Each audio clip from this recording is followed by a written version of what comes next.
గ్రామీణ ప్రాంతాల్లో చిన్న మరియు సన్నకారు రైతులకు ఆర్థిక బలంగా నిలుస్తున్న సహకార సంఘాలు ప్రస్తుతం అనేక సవాళ్లను ఎదుర్కొంటున్నాయని సంఘ ఉద్యోగులు మీడియా దృష్టికి తీసుకువచ్చారు.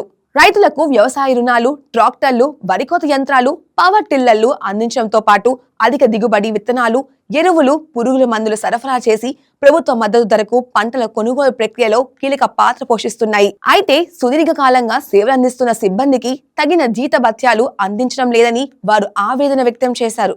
ప్రతి సంవత్సరం 15 రోజుల జీతాన్ని గ్రాట్యుటీగా ఇవ్వాల్సి ఉండగా గరిష్ట పరిమితి కేవలం 2 లక్షల రూపాయలకే పరిమితం చేయడం అన్యాయమని పేర్కొన్నారు. ఆంధ్రప్రదేశ్ రాష్ట్ర ప్రభుత్వం 2019 36 జీవో మాకు ఇష్యూ చేయడమైంది. కానీ ఇంతవరకు ప్రభుత్వం ఏ విధమైనటువంటి దీని మీద తదుపరి చర్యలు తీసుకోకుండా రాత్రికి రాత్రి 112, 114 అనేటువంటి జీవోలు ఇష్యూ చేసి ఏ విధమైనటువంటి ఎంప్లాయీస్కి ఏ విధమైన బెనిఫిట్స్ చూపించకుండా కమిటీని వేస్తూ జీవోని ఇవ్వడం జరిగింది. ఈ కమిటీల వల్ల ఎన్నో కమిటీలు రాష్ట్ర వ్యాప్తంగా ఎన్నో కమిటీలు ఇవ్వడం జరిగింది. ఏ కమిటీ కూడా పూర్తి ఫ్లెడ్జిడ్లో ప్రభుత్వానికి నివేదిక ఇవ్వలేదు. ఇచ్చినా కూడా ప్రభుత్వం పక్కన పడేసి ఇవాళ వరకు కూడా ఈ ఎంప్లాయీస్ యొక్క కోరికలు ఏ విధమైనటువంటి కోరికలు కూడా నెరవేర్చకుండా ప్రభుత్వం మొండి వైఖరి అవలంబిస్తుంది. అయితే ఈ ఉద్యోగులు, ఈ ప్రాథమిక వ్యవసాయ పరపతి సంఘాల్లో ఉద్యోగులు చాలా చిన్న జీతాలతో వ్యవహారం నడుపుతున్నారు.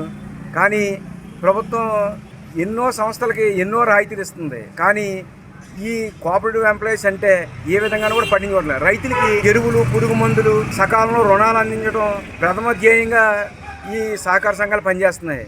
అయితే ప్రభుత్వం నిరంకుశ వైఖరి ఇప్పటికైనా విడనాడి వెంటనే మా సమస్యలు పరిష్కరించకపోతే ఈ సమ్మెని ఇంకా మరింత ఉధృతంగా చేయడానికి మేము సంసిద్ధమై ఉన్నాం. మేమేం గొంతెమ్మ కోరికలు ఏమో కోరట్లేదు.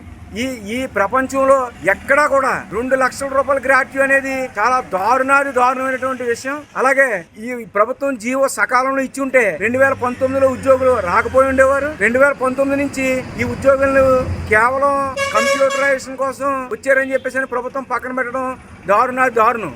ఈ వీడియో మీకు నచ్చినట్లయితే లైక్ కొట్టి షేర్ చేసి మా వైకే టీవీ ఛానల్ని సబ్స్క్రైబ్ చేయండి.